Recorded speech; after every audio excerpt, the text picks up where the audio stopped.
اور میرے جو کارکن ہیں تحریک انصاف کے، میں خاص طور پہ آج آپ کو مبارک دیتا ہوں۔ کس چیز کی مبارک؟ کہ جب سے ہماری حکومت ہٹائی گئی ایک سازش کے تحت، میں اس دن سے ایک ہی بات بار بار کہتا رہا کہ پاکستان میں جب تک صاف اور شفاف الیکشن نہیں ہوں گے، ہمارا ملک ایک دلدل میں پھنستا جائے گا۔ اس سے پہلے بھی جب سازش ہو رہی تھی ہماری گورنمنٹ گرانے کی، تو اس وقت جو آرمی چیف تھے اس کو میں نے سمجھایا کہ جب بھی آپ نے سیاسی استحکام ختم کیا، ایک گورنمنٹ گرا کے جب پولیٹیکل انسٹیبلٹی، جیسی گورنمنٹ گرے گی پولیٹیکل اسٹیبلٹی آئے گی، میں تب کہا کہ آپ کوئی بھی، اور خاص طور پہ یہ لوگ جن کو میں 30 سال سے جانتا ہوں، معیشت کو نہیں سنبھال سکیں گے۔ اور شوکت ترین کو بھی بھیجا، سمجھانے کی کوشش کی کہ کدھر پاکستان کھڑا ہے، دنیا کا کیا ماحول ہے۔ یوکرین کی جنگ شروع ہو چکی تھی، کموڈٹی سپر سائیکل، قیمتیں اوپر چلی گئی تھیں دنیا میں۔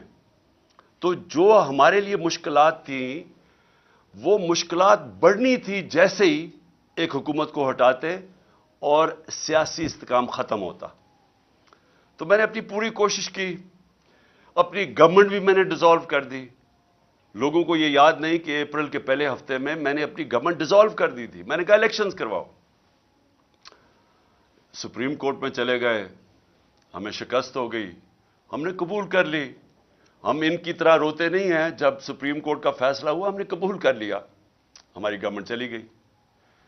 اس کے بعد میں بار بار یہ کہتا رہا کہ جب تک آپ اس ملک میں الیکشن نہیں کروائیں گے، سیاسی طور پہ ملک سٹیبل نہیں ہوگا، اور اگر سیاسی طور پہ سٹیبل نہیں ہوگا تو معاشی بھی استحکام نہیں آئے گا۔ اور جیسے جیسے ہماری معیشت نیچے جاتی رہی، میں بار بار طوطے کی طرح یہ کہتا رہا کہ یہ الیکشنز کرواؤ۔ لیکن مسئلہ یہ آ گیا کہ یہ جو پی ڈی ایم کی پارٹیز تھیں، یہ بھی اور جو ان کے پیچھے ہینڈلرز تھے، دونوں ڈر گئے الیکشنز کروانے سے۔ اور وہ الیکشنز اس لیے نہیں کروا رہے تھے کہ جیسے ہی عوام کھڑی ہوتی گئی تحریک انصاف کے ساتھ، اس گورنمنٹ کے ساتھ، یعنی کبھی بھی پاکستان کی تاریخ میں ایک گورنمنٹ گرائی گئی ہو، کبھی عوام اس کے لیے نہیں نکلی۔ یعنی میں ساری تاریخ جانتا ہوں، میں تقریباً جس طرح پاکستان کے ساتھ بڑا ہوا ہوں، جب مارشل لاء بھی لگتا تھا تو لوگ آ کے مٹھائیاں بانٹتے تھے۔ جو بھی گورنمنٹ 90 کی دہائی میں گرتی تھی، لوگ مٹھائیاں بانٹتے تھے۔ تو یہ پہلی دفعہ ہوا کہ پبلک سڑکوں پہ آ گئی، لاکھوں لوگ سڑکوں کے اوپر آئے اور انہوں نے کہا کہ یہ ہم مانتے نہیں، یہ جو سازش کر کے رجیم چینج کیا گیا۔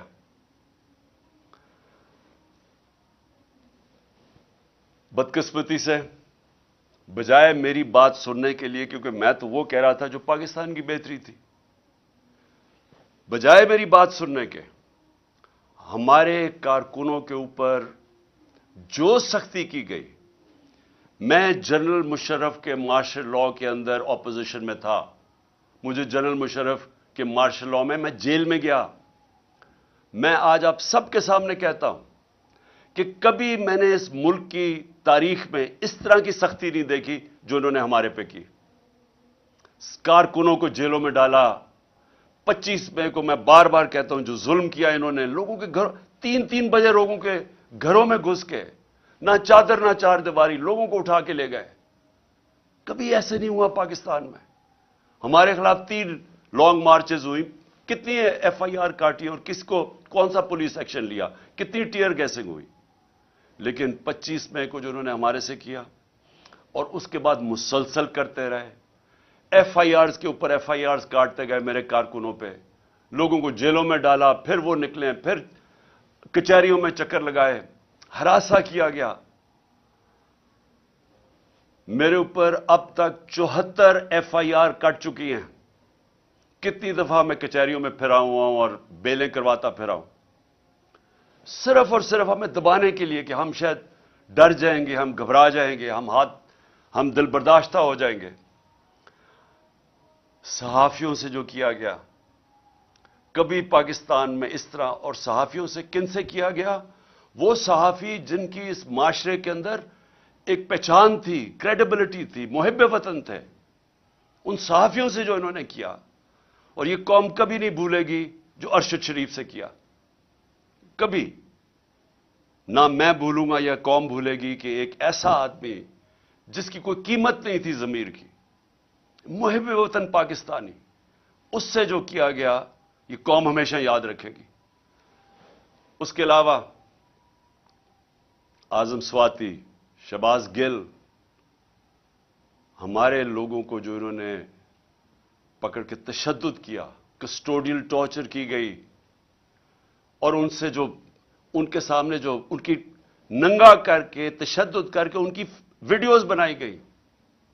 اعظم سواتی کی ویڈیو ہمارے MP کو دکھائی گئی جس کو کہہ رہے تھے کہ نون لیگ میں چلے جاؤ، عمران خان پہ کاٹا مار دیا ہے، اس کو اس کا تشدد کرتے ہوئے اعظم سواتی کی ویڈیو دکھائی گئی. پھر جو نیچے گرے ہیں یہ لوگ، جو گندی ویڈیوز، جو آڈیو لیکس، جو اعظم سواتی کے گھر ان کی بیوی کو اور بیٹی کو جو ویڈیو، گندی ویڈیو بھیجی گئی، کبھی اس ملک میں ایسے نہیں ہوا. اور پھر سلمان فاروقی، اس کو پکڑ کے ننگا کر کے اس کو مارا گیا، اس کو دھمکایا گیا. سوشل میڈیا کے بچوں سے چونکہ 17-18 سال کے بچوں کو پکڑ کے انہوں نے اٹھا کے لے گیا، ان کو مار دھاڑ کے ڈرا دھمکا کے گھر واپس بھیجا گیا. ایسے کبھی نہیں ہوا پاکستان میں. تو کوشش یہ کی گئی کہ ظلم اور خوف پھیلا کے، تو یہ جو ایک تحریک انصاف کے ساتھ قوم جڑ گئی تھی، کسی طرح تحریک انصاف کو ختم کیا جائے.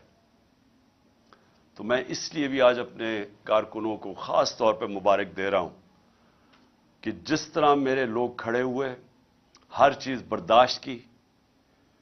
یہ جو ہم نے جیل بھرو تحریک شروع کی، وہ جب انہوں نے شروع میں لوگوں کو جیل میں جو ہمارے لوگوں نے گرفتاریاں دی، ہمارے لیڈرز نے دی، ان کو بھی میں خراج تحسین پیش کرتا ہوں. انہوں نے سب سے پہلے آگے، سب سے پہلے وہ ہوئے. تو تحریک بڑھتی جا رہی تھی. جس طرح تحریک بڑھ رہی تھی، گجرانوالہ، سرگودا، سائبال، اور زیادہ لوگوں نے گرفتاریاں دے رہی ہیں. پنڈی لوگ سامنے آ گئے. پشاور میں اتنی پبلک نکلائی، وہ پولیس گرفتاری نہ ان کو کرے. بڑھتی جا رہی تھی. اس سے کیا چیز ثابت ہوئی کہ یہ جو 11 مہینے میں ظلم کیا اور پھر ہمارے جو لوگوں کو جیلوں میں ڈالا، یہ جو جیل بھرو تحریک میں، ان کے اوپر خاص ظلم کیا گیا، ان کو مجرموں کی طرح رکھا گیا. جو میں ابھی کہانیاں سن رہا ہوں اپنے لوگوں سے، اپنے لیڈر سے، اپنے کارکنوں سے، خاص طور پہ ان کو، یعنی جس طرح کوئی فیصلہ کر کے کہ جناب یہ ہمارے کوئی دشمن ہے، وہ کیا گیا ان سے. کوئی پولیٹیکل پرزنر سے یہ حرکتیں نہیں کرتی جو انہوں نے جیلوں میں کی. میرے اوپر قاتلانہ حملہ ہوا. میں 2 مہینے پہلے سے بتا رہا تھا کہ یہ کرنے والے ہیں. مجھے پتا تھا کون ہے، مجھے اب بھی پتا کون ہے. وہ لوگ جو طاقت میں بیٹھے ہوئے ہیں اس وقت، پرائم منسٹر، انٹیریئر منسٹر، ہماری ایجنسیز کا سب سے اس وقت جو خوفناک آدمی ہے، ظالم آدمی ہے، انہوں نے پلان کر کے مجھے قتل کرنے کی کوشش کی. لیکن ایک پلان انسان بناتا ہے، ایک اللہ بناتا ہے. اس کا میں شکر ادا کرتا ہوں کہ آج تحریک انصاف ادھر پہنچ گئی ہے. اور میں پھر سے کہتا ہوں کہ میں نے ساری پاکستان کی سیاست 70 سال جیسے مجھے ہوش آئی ہے تب سے دیکھ رہا ہوں. کبھی پاکستان کی تاریخ میں کسی جماعت کو اللہ نے وہ عزت دی جو آج تحریک انصاف کو دی ہے. 37 بائی الیکشن ہوئے، 37 بائی الیکشن. ساری جماعتیں ایک طرف، الیکشن کمیشن ان کی مدد کرنے آئی، انتظامیہ نے ان کی مدد کی، اور جو اپنے آپ کو نیوٹرلز کہتے تھے وہ ان کے ساتھ کھڑے ہوئے۔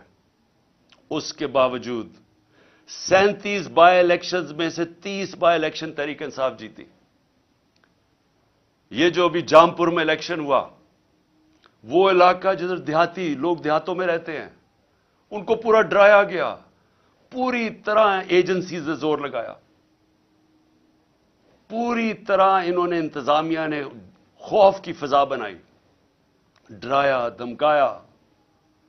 تو جائے پوچھے ذرا جامپور میں ہوا کیا؟ ساری پارٹیز کے ووٹ ان سے اکیلی محسن لغاری تحریک انصاف کے کینڈیڈیٹ کی زیادہ ووٹس تھی، جو جنرل الیکشن میں ووٹ پڑی اس سے بھی زیادہ پڑ گئی۔ اس سے اور زیادہ خوف زدہ تھے، اور انہوں نے پوری کوشش کی کہ کسی طرح جو آئین کے اندر 90 دن کا الیکشن کا لکھا ہوا ہے کہ جیسے ہی پروونشل اسمبلیز ڈیزالو ہونی تھی تو 90 دن کے اندر الیکشن ہونا تھا۔ گورنرز ان کے، انہوں نے نہیں الیکشن کی ڈیٹ دی، الیکشن کمیشن اس نے نہیں ڈیٹ دی۔ آخر میں سپریم کورٹ نے پھر اس کے اوپر ایکشن لیا، اور آج ساری قوم سپریم کورٹ کا شکر گزار ہے کہ آپ نے اس ملک کے آئین کی حفاظت کی، اور آپ نے ملک کو الیکشن کی طرف لگایا جو ایک ہی طریقہ ہے۔ اگر پاکستان کو اس دلدل سے نکالنا ہے، ایک ہی طریقہ ہے الیکشنز، جو میں پھر سے 11 مہینے سے لگا ہوا ہوں کہنے ہیں کہ اس کے علاوہ جو بھی آپ کچھ کریں گے مزید دلدل میں پھنستا جائے گا ہمارا ملک۔ اور آج حالات کیا ہے؟ آج اگر پاکستان کے آپ حالات دیکھیں تو دشمن بھی ملک سے وہ نہ کرے جو ان ساری جماعتوں نے مل کے کیا۔ صرف ان کا مقصد تھا کہ ان کو جو کرپشن کے کیسز تھے ان کے اوپر وہ معاف کروانے تھے، آتے ساتھ ہی اپنے کرپشن کے کیسز معاف کروا لیے۔ 1100 ارب روپیہ، 1100 ارب روپے کے کرپشن کے کیسز معاف کروا لیے۔ میں پھر سے آپ کو بتاؤں کہ ہمارے 3.5 سال میں 480 ارب روپیہ نیب نے ریکور کیا تھا۔ پاکستان کی تاریخ میں سب سے زیادہ پیسہ نیب نے ہمارے دور میں ریکور کیا تھا، 480 ارب روپیہ۔ 1100 ارب روپیہ اور ریکور ہونا تھا۔ انہوں نے اسمبلی میں آئے اور صرف پہلے آتے ساتھ ہی کام کیا، اس کی نیب کے قانون چینج کیا، امینڈ کیا، نیب کو ختم کیا۔ صرف اب نیب کا کام رہ گیا کہ انتقامی کارروائی اپوزیشن پہ کرے، اور نیب اب کوئی وہ جو پیسہ، جو اتنا پیسہ اس ملک کا چوری ہو واپس آنا تھا، وہ انہوں نے ہضم کر لیا۔ لیکن انہوں نے جو ملک کے ساتھ کیا ہے، اور اسی لیے یہ سب الیکشن سے ڈر رہے ہیں۔ پاکستان کی تاریخ کی سب سے زیادہ مہنگائی، یاد رکھیں انہوں نے 2 دفعہ مہنگائی مارچ ہمارے خلاف کی تھی۔ آج پاکستان کی تاریخ کی سب سے زیادہ مہنگائی ہے۔ جو ہم چھوڑ کے گئے تھے پچھلی اپریل میں، اس کے مقابلے میں جو آج انہوں نے جو پاکستان سے کیا ہے، میں پھر سے کہتا ہوں یہ کوئی دشمن بھی نہیں کر سکتا تھا اس ملک کے ساتھ۔ سب سے زیادہ پہلے میں مہنگائی کے اوپر میں اس لیے یاد کرانا چاہتا ہوں کہ گھروں کے اندر ہماری مائیں بہنیں وہ سب دیکھ رہی ہیں کہ کیا ہو رہا ہے۔ ان کو پتا ہے کہ جو کھانے، بنیادی چیزوں کی میں بات کر رہا ہوں، میں تو اور گاڑیوں کی اور بڑی چیزوں کی بات نہیں کر رہا جو ایئر لائن ٹکٹ مہنگے ہوئے، میں تو بات کر رہا ہوں جو عام گھر کے اندر آج چیزیں استعمال ہوتی ہیں، اس میں جو مہنگائی آئی ہے، یہ اس ملک کی تاریخ میں نہیں آئی۔ یہ ذرا موٹی موٹی چیز ہے کہ ایک عام گھر کے اندر اپنے اگر فیملی ہے، میرے بچے ہیں، تو میں کیا، مجھے انڈے چاہیے، 135 سے انڈوں کی قیمت گئی ہے 246۔ اب دودھ استعمال ہوتا ہے۔ دودھ ایک ایسی چیز ہے جو کہ بچوں کے لیے استعمال کرنا چاہیے. دودھ کے اندر جب سے یہ آئے ہیں اس کا گیا 116 سے 116 روپے لیٹر سے کیا ہے 156 روپے لیٹر. اب یاد رکھیں کہ یہ ایک عام گھرانہ جس کی تنخواہ ہے 30,000 سے لاکھ روپیہ مہینہ. اب ان کے اندر سوچیں کہ یہ جو قیمتیں میں اب بتا رہا ہوں کہ یہ وہ چیزیں جو استعمال کرتے ہیں. آٹا 20 کے جی کا آٹا ہمارے دور میں 1162 روپے, آج گیا 1705 روپے. چکن, وہ جو کبھی عام آدمی اچھے دنوں کے اندر اگر وہ گوشت کھانا چاہیں تو وہ چکن کھاتے ہیں, وہ 280 روپے سے گیا ہے 460 روپے. پھر گاڑی استعمال کرنی پڑتی ہے, پٹرول 150 روپے لیٹر سے گیا ہے 268 روپیہ. 150 روپے لیٹر سے گیا ہے پٹرول 268 روپے. ڈیزل گیا ہے 144 روپے لیٹر سے 280 روپے لیٹر. تو یہ جو عام ٹرانسپورٹ, اب اس کی وجہ سے ساری چیزیں مہنگی, جنہوں نے آفس جانا ہے, کام کرنا ہے, سب چیزیں مہنگی. گیس کی قیمت دگنی ہو گئی ہے. بجلی, اب بجلی کی قیمت جس ریٹ پہ ابھی بڑھی ہے اور جو سر چارجز لگا کے بڑھ رہے ہیں وہ تقریباً دگنی ہو گئی ہے. ٹیوب ویل, کسانوں کے لیے میں بات کر رہا ہوں, میں صرف اس لیے یہ جو موٹی موٹی چیزیں باقی میں نہیں بتاتا. کسانوں کے لیے ٹیوب ویل, اب وہ کسان ٹیوب ویل استعمال کرتا ہے, اس کو اپنی فصلیں اگانی ہوتی ہیں, اس کو جو پیسہ بچتا ہے وہ پھر واپس لگاتا ہے. لیکن ٹیوب ویل ہم نے سبسڈائز کیا ہوتا 8 روپے یونٹ. 8 روپے تھا ٹیوب ویل کا, آج وہ چلا گیا ہے 36 روپے, 4 گنا زیادہ مہنگا ہو گیا. پھر ہوا کیا, میں صرف جلدی سے یہ بتا دوں کہ آج حالات ہمارے ہیں کیا. جو روپیہ گرا ہے ہمارے 3.5 سال میں ڈالر کے مقابلے میں روپیہ گرا تھا 55 روپے 3.5 سال میں. یہ یاد رکھیں کہ ان 3.5 سال میں عالمی مہنگائی تھی, کرونا کی وجہ سے سپلائی لائنز افیکٹ ہوئی تھی, اس کی وجہ سے ساری دنیا میں مہنگائی تھی, جس کو کموڈیٹی سپر سائیکل کہتے ہیں. بجلی مہنگی, سب چیزیں مہنگی ہوگی, تیل مہنگا ہو گیا. اس وقت ہمارے وقت کے اندر اس مہنگائی کے باوجود جو پاکستان تھا اس کے مقابلے میں آج دیکھیں کہ مہنگائی آج کدھر گئی. اس پاکستان کے اندر جو ہماری اکانومی گرو کر رہی تھی 6% پہ, آج وہ 0 پہ چلی گئی ہے. اور جو لوگوں کو خوف آ رہا ہے کہ جس طرح ملک میں سے پیسہ باہر جا رہا ہے, جس طرح انڈسٹری بند ہو رہی ہے, جس طرح کسان متاثر ہو رہا ہے, خوف اب یہ ہے کہ یہ جب 0 پہ جب پہنچ جائے گی گروتھ ریٹ, اس کا مطلب بے روزگاری اور بڑھ جائے گی. اور بے روزگاری ایک طرف بڑھے گی, دوسری طرف مہنگائی بڑھ رہی ہے. اور آگے مایوسی ہے کہ 8 لاکھ پاکستانی پروفیشنلز ملک چھوڑ کے باہر چلے گئے. یہ ہے مایوسی کا عالم اس دور میں. دو اور چیزیں میں آپ کو بتا دوں کہ اس دور میں کوئی بڑا مسئلہ نہیں آیا. ہمارے دور میں کرونا آیا, جو صدی میں ایک دفعہ اتنا بڑا ایک عذاب آتا ہے. صدی میں ایک دفعہ اس طرح کا ایک سانحہ ہوتا ہے جو ساری دنیا میں, کرونا نے دنیا میں جو امپیکٹ کیا. ہمارے دور میں اس کے باوجود ہمارا ملک بھی آگے جا رہا تھا, ہماری معیشت بھی 6% پہ بڑھ رہی تھی, 17 سالوں کے بعد اس طرح اوپر جا رہا تھا. انڈسٹری وہ ریکارڈ پرفارم کر رہی تھی, وہ آگے بڑھ رہی تھی. ہمارا جو زرعی پیداوار تھی وہ 4.5% پہ تھی, وہ کوئی 17 سال کے بعد اوپر ملک جا رہا تھا. تو جب ملک اوپر بھی جا رہا تھا, روزگار 50 لاکھ نئی نوکریاں ملی ہمارے دور میں. تو اس مشکل حالات کے اندر, کرونا کے باوجود, کموڈٹی سپر سائیکل کے باوجود, ہم جب وہ ملک کو سنبھال رہے تھے تو ان کے کون سی قیامت آئی کہ آج پاکستان ادھر آگے کھڑا ہو گیا؟ آج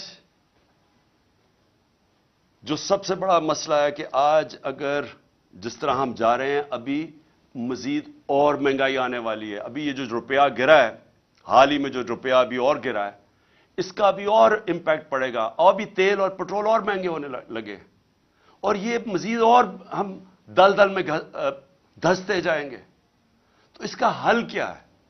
میں آج اصل میں اپنی، کیونکہ یہ الیکشن ہماری کیمپین شروع ہونے لگی ہے، تو میں پہلے اب آپ کو بتاتا ہوں کہ راستہ کیا ہے اس میں سے نکلنے کا. قوم آج یہ پوچھ رہی ہے کہ اگر تحریک انصاف آتی ہے تو ہم کیا کریں گے؟ ہم کیسے قوم کو اس مشکل وقت سے نکالیں گے؟ سب سے پہلے جب تک اس ملک کے اندر ایک گورنمنٹ نہیں آتی جو ایک پبلک مینڈیٹ لے کے آئے، جو پبلک کی ووٹ سے آئے، جو پبلک جس پہ اعتماد کرے. پہلا تو اگر ملک کو اب اس دلدل سے نکالنا ہے، پہلے تو وہ گورنمنٹ چاہیے جس کے ساتھ پاکستان کی قوم کھڑی ہو، اور وہ صرف الیکشن سے آ سکتی ہے. میں یہ امید رکھ رہا تھا کہ جب 2 صوبوں کے اندر الیکشن اب سپریم کورٹ نے کہہ دیا اور وہ ہوں گے انشاءاللہ 30 اپریل کو، تو میں امید یہ رکھ رہا تھا کہ اتنی ان میں عقل آ جائے گی کہ بجائے 60% پاکستان میں الیکشن ہو، جنرل الیکشن کر دیں. اس سے ملک میں، کیونکہ جنرل الیکشن ہوگا تو ملک کے اندر استحکام آئے گا. کیونکہ جو بھی ہم کریں گے، جب تک ایک گورنمنٹ، ایک پاکستان کے اندر نیشنل الیکشنز ہو کے ایک گورنمنٹ نہیں آتی، تو سیاسی استحکام نہیں آنے لگا.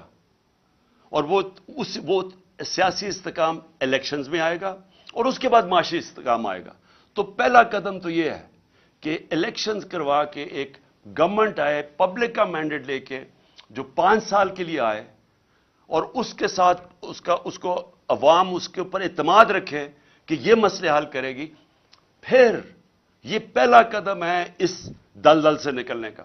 کیونکہ اس سے کیا ہوگا؟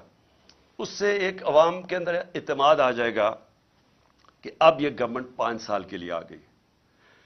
ہمیشہ یہ یاد رکھے کہ معیشت کے لیے سرٹنٹی، انگریزی کا لفظ ہے سرٹنٹی. جب تک لوگوں کو یہ اعتماد نہیں ہوتا کہ میں اگلے 2 3 4 5 سال تک یہی رہے گی حکومت، یہی پالیسیز رہیں گی، جب تک یہ اعتماد نہیں ہوتا، جو بزنس مین ہے، جو انویسٹر ہے، وہ پیسہ اپنا نہیں لگاتا. کیونکہ انویسٹر ہمیشہ سب سے زیادہ ایک ایسی چیز ہے جو سب سے زیادہ موسم کو دیکھ کے گھبراتا ہے کہ آگے کیا ہوگا. کیونکہ اس نے آج پیسہ لگانا ہوگا، تو وہ پیسے کے اوپر جب اس کی آمدنی واپس آنی ہے تو وہ ٹائم لگتا ہے. تو اس کے لیے سب سے زیادہ سیاسی استحکام چاہیے، اور وہ تب آتا ہے الیکشن سے، جب ایک ملک میں ایک سٹیبل گورنمنٹ آئے. تو پہلا قدم تو یہ ہے کہ اس وقت پاکستان کے لیے نمبر 1 چیز یہ ہے کہ ہم پولیٹیکل سٹیبلٹی لے کے آئیں. تو اس کے لیے الیکشنز کی ضرورت ہے. دوسری چیز، اب میں آپ کو بتا رہا ہوں کہ ہم نے اس میں سے نکلنا کیسے ہے. یہ جو جدھر ہم پہنچ گئے ہیں، جدھر یہ امپورٹڈ حکومت نے اس ملک کو آج پہنچا دی ہے، اپنے تو پیسے انہوں نے سارے کرپشن معاف کروا لی ہے، لیکن اب آگے تو ان کے پاس اب کوئی راستہ رہا ہی نہیں ہے. یہ تو جو بھی جب سے آئے ہیں جو باتیں کہتے رہے ہیں، وہ ملک تو مزید اور نیچے جاتا رہا. بڑا شور مچایا تھا کہ 200 سے میں نیچے لے کے جاؤں گا ڈالر کو. تو ڈالر تو آج جس طرح حالات نظر آ رہے ہیں وہ تو 300 پہ پہنچنے لگا.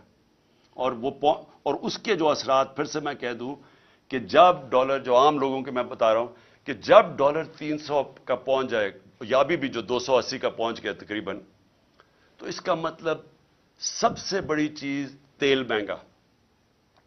تیل کا مطلب ڈیزل اور پٹرول مہنگا، پھر بجلی مہنگی. تو یہ تو پھر جو چیز آپ باہر سے لے کے آتے ہیں وہ سب چیزیں مہنگی، اور اس سے پھر ٹرانسپورٹ مہنگی. تو وہ ساری مہنگائی شروع ہوتی ہے جب آپ کا روپیہ گرتا ہے. باہر سے جو آپ چیزیں امپورٹ کرتے ہیں وہ ساری مہنگی ہو جاتی ہیں، اور جو سب سے بڑا امپیکٹ پڑتا ہے اس کا، وہ گھروں کے اوپر تب پڑتا ہے کہ جب بجلی، پٹرول، گیس سب مہنگے. دوسری چیز،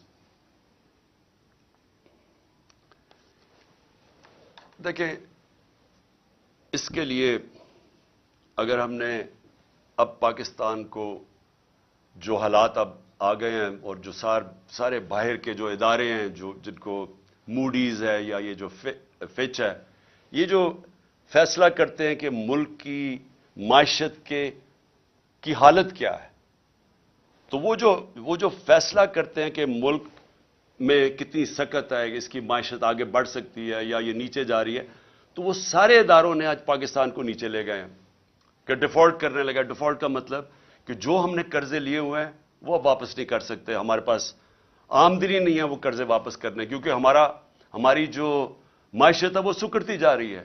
گروتھ ریٹ کم ہونے کا مطلب معیشت کا سکڑنا۔ آپ مسئلہ اس وقت میں پھر آپ کو پہلے سمجھا دوں کہ مسئلہ کیا پاکستان کا۔ پاکستان کا مسئلہ یہ ہے کہ جو ملک میں ڈالرز آتے ہیں وہ کم ہیں اور جو ملک سے باہر ڈالرز جاتے ہیں وہ زیادہ ہیں۔ تو اس کا مطلب کیا ہوتا ہے کہ ہمارا ڈالر کے اندر خسارہ ہو جاتا ہے، جس کو کرنٹ اکاؤنٹ ڈیفیسٹ کہتے ہیں۔ جب یہ خسارہ ہو جاتا ہے ڈالر کا تو وہ روپے کے اوپر پریشر پڑنا شروع ہو جاتا ہے اور روپیہ گرنا شروع ہو جاتا ہے۔ اور وہی جو میں نے آپ کو، جب روپیہ گرتا ہے تو ساری چیزیں مہنگی ہو جاتی ہیں، غربت بڑھ جاتی ہے ملک میں۔ اور ملک میں جب روپیہ آپ کا گرتا ہے تو ملک کی آمدنی گر جاتی ہے۔ تو مثلا اب 100 روپیہ ڈالر مہنگا ہو گیا، اس سے کیا ہوا؟ اس سے ہماری پاکستانی، اگر آپ کے بینک میں پیسے پڑے ہوئے ہیں روپیوں میں تو وہ 100 روپے، اگر آپ کا 300 روپیہ پڑا ہوا ہے تو اس میں سے 100 روپیہ کم ہو گیا، اس کی یعنی خریدار کی پاور کم ہوگی۔ لیکن اگر آپ نے یہ جو سارے باہر سے امپورٹڈ گورنمنٹ ہے، ان کے تو سارا پیسہ باہر پڑا ہوا ہے، ان کے تو ڈالرز میں پیسے پڑے ہیں، ان کی پراپرٹیز میں فیئر بینک اکاؤنٹ سارے ڈالرز میں ہیں، تو ان کو مزید 100 روپے کا فائدہ ہو گیا۔ تو پاکستانی غریب ہو گئے اور یہ جو باہر سے چوری کر کے پیسہ باہر لے جاتے ہیں ان کی دولت میں اضافہ ہو گیا۔ تو سب سے جو میں یہ دوسرے پوائنٹ آپ کو کہنے لگا تھا کہ سب سے امپورٹنٹ اب چیز کیا ہے اس وقت، اس مشکل جو ہم آگے دیکھ رہے ہیں، اس سے اگر ہمیں نکلنا ہے تو ایک ملک کو یونائٹ ہونا پڑے گا، ہمیں متحد ہونا پڑے گا۔ یہ جنگ اب یہ ایسی نہیں لڑی جائے گی کہ گورنمنٹ آئی اور کوئی گورنمنٹ سمجھے کہ وہ اکیلی لڑ سکتی ہے۔ عوام کو ساتھ کھڑا ہونا پڑے گا، اداروں کو ساتھ کھڑا ہونا پڑے گا، سب کو متحد ہو کے اس کا مقابلہ کرنا پڑے گا۔ اور جب بھی دنیا کے اندر کسی قوم کے اوپر مشکل وقت آتا ہے، آپ دنیا کی تاریخ دیکھ لیں، آپ اور تو اور مثال دوسری جنگ عظیم میں 2 ملک مکمل طور پہ تباہ ہو گئے، جرمنی اور جاپان، لیکن 10 سال میں پھر کھڑے ہو گئے، کیونکہ وہ قومیں تھیں، انہوں نے مل کے مقابلہ کیا، سب اکٹھے ہوئے، ادارے سب نے فیصلہ کیا کہ ہم نے پھر سے اپنے پیر پہ کھڑا ہونا ہے اور کھڑے ہو گئے۔ جب قوم اکٹھی ہو جاتی ہے اس کے لیے کوئی چیز ناممکن نہیں ہوتی۔ قوم جب فیصلہ کر لیتی ہے کہ ہم نے اپنے پیر پہ کھڑا ہونا ہے، ایک غیرت مند ملک بننا ہے، کسی کے سامنے ہاتھ نہیں پھیلانا، جب اس میں خودداری آ جاتی ہے وہ پھر قربانیاں دیتی ہے، اور مشکل وقت سے نکلنے کے لیے ہمیشہ قربانیاں دینی پڑتی ہیں۔ اب میرا گھر ہے، قرضے چڑھ گئے، اب جب قرضے چڑھ گئے تو میں کیا کروں گا؟ میں اپنی آمدنی بڑھانے کی کوشش کروں گا، اور جب تک میری آمدنی بڑھتی میں اپنے خرچے کم کروں گا۔ اس کے علاوہ تو جب سے اللہ نے دنیا بنائی ہے اور کوئی دوسرا راستہ نہیں ہے۔ تو ہمارے سامنے بھی اب پاکستان کے سامنے یہ راستہ ہے، ہم نے اپنے خرچے کم کرنے ہیں، ہم نے ہر وہ ادارہ جو کہ پاکستان کے اوپر بوجھ بنا ہوا ہے، ہر وہ گورنمنٹ کارپوریشن جو بوجھ بنی، اب ہم نے سوچنا ہے کہ ہم کیسے ان کو ٹھیک کرنا ہے، اور اس کے لیے ہمیں وہ جو پاکستان نے اپنی تاریخ میں نہیں اٹھائے، ہم شارٹ کٹس لے لیتے ہیں، ہم ایڈ لے لیتے ہیں، ہم قرضے لے لیتے ہیں، اس سے کیا ہوتا ہے؟ اور جو یہ حکومت کرنے کی کوشش کر رہی ہے، ہاتھ پھیلایا ہے کہ جو کہیں سے قرضے آ جائیں، بڑا یعنی خوشیاں بنائی جاتی ہیں کہ جی وہاں سے چائنا نے $500 ملین کا قرضہ دے دیا، لیکن یہ تو کینسر کا علاج ڈسپرن سے ہو رہا ہے، کینسر تو پھیلتی جا رہی ہے، کینسر کا جب تک کینسر کاٹ کے نکالی نہیں جائے گی، اب یہ ملک کا علاج ہو نہیں سکتا قرضوں سے. تو اس سے کیا کرنا ہے؟ پہلے تو ہم نے اپنے خرچے کم کرنے ہیں. کئی ہماری گورنمنٹ کارپوریشن نقصان کر رہی ہیں، ان کو بالکل ریسٹرکچر کرنا ہے. ہم نے اتنی بڑی گورنمنٹس بنا دی ہیں، سوچنا ہے کہ ان کو ہم نے صحیح طرح چلانا کیسے ہے. ہم نے مثلا پینشنز ہیں، اور پینشنز اتنی زیادہ ہو گئی ہیں کہ ہمارا جو خرچہ ایک صوبے کا خرچہ ہوتا ہے، اس میں اس کا زیادہ پیسہ پینشنز پہ چلا جاتا ہے. حالانکہ دنیا میں پینشنز کے لیے پیسہ بنایا جاتا ہے. پینشنز کو سیونگ کروا کے جو لوگ پینشن دے رہے ہوتے ہیں وہ اپنی پینشن فنڈ میں کنٹریبیوٹ کرتے رہتے ہیں، وہ بڑا فنڈ بن جاتا ہے. مہاتر محمد نے مجھے بتایا کہ وہ ان کا جو پینشن فنڈ ہے وہ ان کے لیے پیسے وہ انویسٹ کرتے ہیں، اسے پیسہ آتا ہے، اور اس سے پیسے میں وہ ملک کی دولت میں اضافہ ہوتا ہے. ہمارے لیے وہ بوجھ بنا ہوا ہے. تو میں صرف مثال دے رہا ہوں کہ ہمیں اب وہ قدم اٹھانے پڑیں گے جو اب تک ہم پاکستان میں نہیں کرتے رہے. ریولوشنری چینجز کرنے پڑیں گے، اور اس میں سب کو اکٹھا ہونا پڑے گا. ہم سارے جو ادارے ہیں سب کو فیصلہ کرنا پڑے گا کہ اب یہ راستہ ہے ہمارا، اور ہم سب نے اس راستے پہ جانا ہے. آمدنی کیسے بڑھے گی؟ ایکسپورٹس بڑھانی پڑیں گے. یعنی اس ملک میں اب ڈالر لانے پڑیں گے. وہ کون کون سے طریقے ڈالرز لانے کے لیے؟ ایکسپورٹس. آج تک کسی نے توجہ ہی نہیں دی ایکسپورٹس کے اوپر. جو ساری دنیا میں ملک آگے بڑھے ہیں، چائنا آگے بڑھا ہے، ایسٹ ایشین ٹائیگرز آگے بڑھے ہیں، اس ساروں نے اپنی ایکسپورٹس کے اوپر زور دیا ہے. ہم نے کبھی توجہ ہی نہیں دی کسی نے. ہم جب آئے تھے تو پچھلے 5 سال ہمارے پہلے export to G D P ratio وہ نیچے چلی گئی تھی، بجائے پازیٹو ہونے کے نیچے آ گیا تھا، کیونکہ کسی کی توجہ ہی نہیں ہے ایکسپورٹس کے اوپر. تو سب سے پہلے تو دولت میں اضافہ کرنے کے لیے، اپنے ملک کی دولت اضافہ کرنے کے لیے سب کو سمجھانا پڑے گا کہ ہر چیز جو پاکستان ایکسپورٹ کر سکتا ہے، ہمارے ساری گورنمنٹ کے اداروں نے پورا مل کے ان کی مدد کرنی ہے کہ وہ ایکسپورٹ زیادہ کریں. ابھی آپ ایکسپورٹر سے، جب میں پرائم منسٹر تھا تو ان سے پوچھتا تھا تو وہ آتے ساتھ ہی بتاتے تھے کہ کتنی رکاوٹیں ہیں ان کے راستے میں، کہ ہماری گورنمنٹ کی کتنی رکاوٹیں ہیں ان کے راستے میں ایکسپورٹ کرنے کے لیے.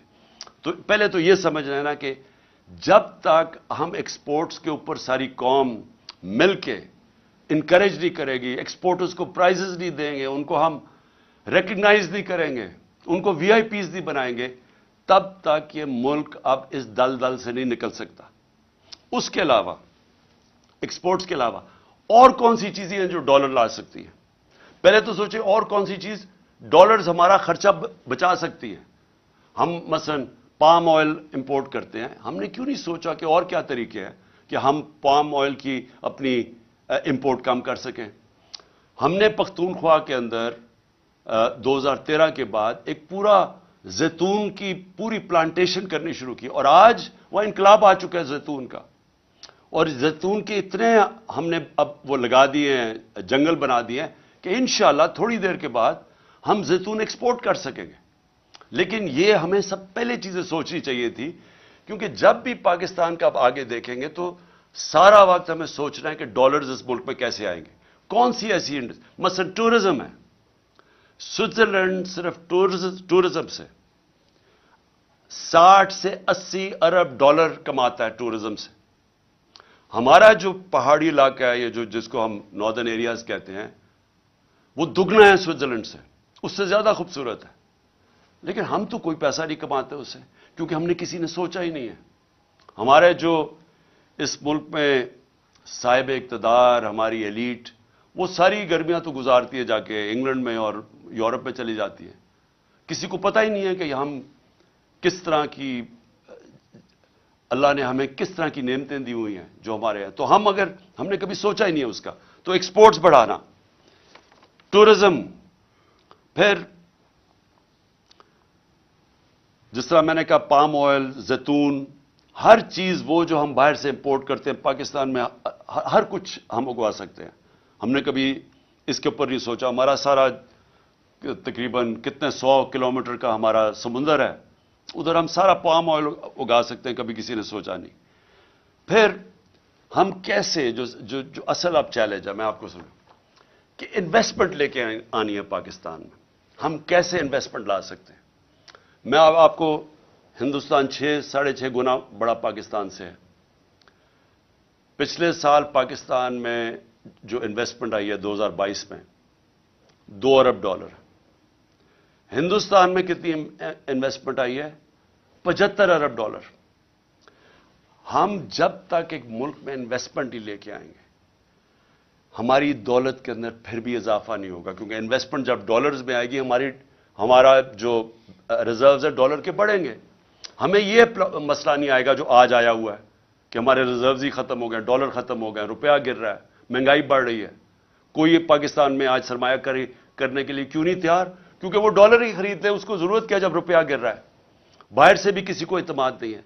تو تب جب انویسٹمنٹ جب تک پاکستان میں ہم نہیں لے کے آئیں گے صحیح معنی میں ہماری دولت میں اضافہ نہیں ہوگا. ہم نے ٹیکنالوجی زونز بنائے, ہم نے ایکسپورٹ زونز بنائے, ہم نے خاص طور پہ یہ بنائے اس لیے کہ جو باہر سے ہمارے ملک میں انویسٹ کرنا چاہتا ہے ادھر ہم نے ان کے لیے کنسیشنز دی, ہم نے ٹیکس بریکس دیے تاکہ وہ آئیں اور یہاں انویسٹ کریں. بدقسمتی سے جو ہمارا سب سے ہمسایہ چائنا وہ 2 سال بند ہو گیا کرونا کے اندر. جب کرونا آیا تو چائنا کے اندر تقریباً آنا جانا مشکل ہو گیا, ان کے کوارنٹین کے اتنے مشکل لاز تھے. تو وہ ہم نے وہ 2 سال مس کر دیے. لیکن فیوچر کے اندر ٹیکنالوجی زونز اور ایکسپورٹ زونز جو ہم نے مختص کیے ہوئے علاقے, ان کے اندر جس طرح چائنا جب آگے بڑھا تھا تو اس نے انوائٹ کی تھی انڈسٹری جو ان کی ایکسپورٹ زونز کے اندر آ کے انہوں نے پھر ایکسپورٹ شروع کی, اور اسی طرح چائنا کی یہ 30-35 سال پہلے انہوں نے کی اور آج کہاں سے کہاں پہنچ گئے. تو ایکسپورٹ زونز ہیں, ٹیکنالوجی زونز, اور ٹیکنالوجی کی اب ذرا میں ٹیکنالوجی یہ دیکھ لیں, آئی ٹی ایکسپورٹس.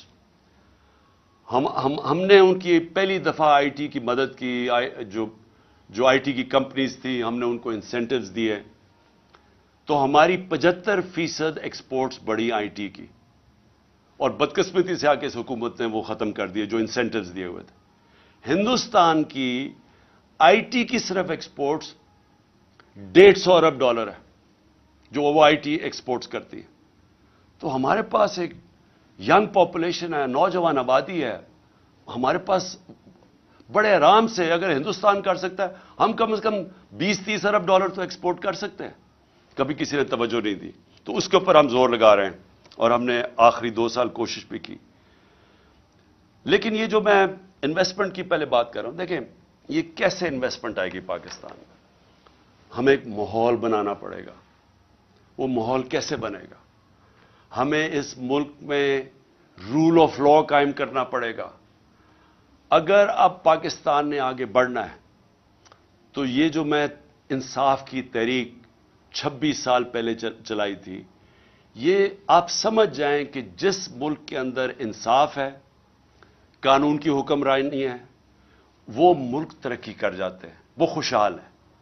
جن ملکوں کے اندر جنگل کا قانون ہے, بنانا ریپبلکس ہیں, جس کی لاٹھی اس کی بھینس ہے, وہ جتنے مرضی آپ وسائل ان ملکوں میں قائم رکھ دیں وہ ملک آگے نہیں بڑھ سکتے. میں یہ بار بار آپ کے سامنے یہ کہتا رہا ہوں کہ جو مدینہ کی ریاست میرے نبی صلی اللہ علیہ وسلم نے بنائی تھی اس کی بنیاد عدل اور انصاف تھا. اللہ اس لیے حکم کرتا ہے کہ ان کے سنت پہ چلو, سیکھو کہ انہوں نے وہ دنیا کے سب سے عظیم لیڈر تھے, انہوں نے وہ کام کیا جو دنیا میں کسی انسان نے نہیں کر سکا. انہوں نے اس ملک کو کہاں سے, اب مدینہ کو دنیا کی امامت کی وہاں سے اٹھ کے ان لوگوں جن کی حیثیت کوئی نہیں تھی. تو سب سے پہلے مدینہ میں عدل اور انصاف قائم کیا. آج اب دنیا اٹھا کے دیکھ لیں, جن ممالک کے اندر رول آف لا ہے وہ خوشحال ہیں, اور جن ممالک کے اندر جس طرح ہمارے آج حالات ہیں کہ این آر او مل جاتا ہے. کیوں نہیں جی, کس یورپین ملک میں کبھی سنا ہے این آر او کسی کو ملتا ہوا؟ کبھی امریکہ میں سنا ہے, سوئٹزرلینڈ میں سنا ہے, کبھی سنا ہے کہ آپ چوری کریں, ملک کی دولت چوری کرو اور آپ کہیں جی میں قانون سے اوپر ہوں؟ اس کو جنگل کا قانون کہتے ہیں. کبھی سنا ہے؟ اپنے پاکستانی آپ کے باہر ہیں, 1 کروڑ پاکستانی باہر بیٹھا ہوا ہے. کبھی ان سے پوچھیں کہ یورپ, انگلینڈ, امریکہ, ناروے, آسٹریلیا کبھی قبضہ گروپ کا نام سنا ہے؟ کبھی کوئی طاقتور کمزور کی زمین پہ قبضہ کر سکتا ہے؟ کیونکہ انصاف ہے وہاں. کیوں آپ کے لوگ یہاں سے پوری ہر قسم کی کوشش کرتے ہیں باہر جانے کے لیے؟ ابھی مجھے افسوس ہوا، ہماری ایک ہاکی پلیئر تھی، ترکی سے جاتے ہوئے اٹلی، وہ ان کی کشتی ڈوب گئی، اس میں پتہ نہیں کتنے 26 پاکستانی بھی ڈوب گئے اور وہ ہماری ہاکی پلیئر بھی ڈوب گئی. تو کیوں سوچا کہ کیوں اتنے لوگ چانس لیتے ہیں؟ ہر روز آپ پڑھتے ہیں کہ وہ کشتیوں میں جانے کی کوشش کر رہے ہیں یورپ میں اور وہاں راستے میں ڈوب جاتے ہیں. کیوں جاتے ہیں؟ وہاں پیسے تو کوئی بانٹ نہیں رہا. ان ملکوں کے اندر انصاف ہے. انصاف کا مطلب کیا ہے کہ میں اگر محنت کروں گا مجھے محنت کا پھل ملے گا. وہ ایسے ملک ہیں جب آپ، جس کو آج ایک لفظ استعمال کیا جاتا ہے، level playing field. Level playing field تب آتی ہے جس ملک کے اندر رول آف لا ہوتا ہے، انصاف ہوتا ہے. جب ایک ملک کے اندر انصاف ہوتا ہے لوگوں کو تحفظ ملتا ہے، ان کے جس کو فنڈامنٹل رائٹس کہتے ہیں، بنیادی حقوق کو ان کے ملک کا قانون حفاظت کرتا ہے ان کی. جب مجھے پروٹیکشن ملتی ہے تبھی میں آزاد ہوتا ہوں، اور آزاد لوگ ہی بڑے کام کرتے ہیں. تو جو بنیادی چیز انصاف دیتا ہے وہ آزادی دیتا ہے، وہ ایک انسان کو لیول پلئنگ فیلڈ دیتا ہے. وہ پھر اس جدھر انصاف ہوتا ہے ادھر انویسٹمنٹ جاتی ہے، لوگ ادھر جا کے اپنی فیکٹریاں لگاتے ہیں کیونکہ ان کو تحفظ ہوتا ہے، ان کو ایک قانون، ایک ملک کی عدالتوں پہ اعتماد ہوتا ہے کہ میں اگر یہاں سرمایہ کاری کروں گا تو مجھے حفاظت ملے گی. تو جب ایک ملک کے اندر ایک اسمالر، اور ملک کی جو ریڑھ کی ہڈی ہوتی ہے وہ اسمال اور میڈیم انڈسٹری ہوتی ہے، جو میڈیم چھوٹی صنعتیں ہوتی ہیں، وہ سب سے زیادہ لوگوں کو روزگار بھی دیتی ہیں اور وہ ریڑھ کی ہڈی ہوتی ہے.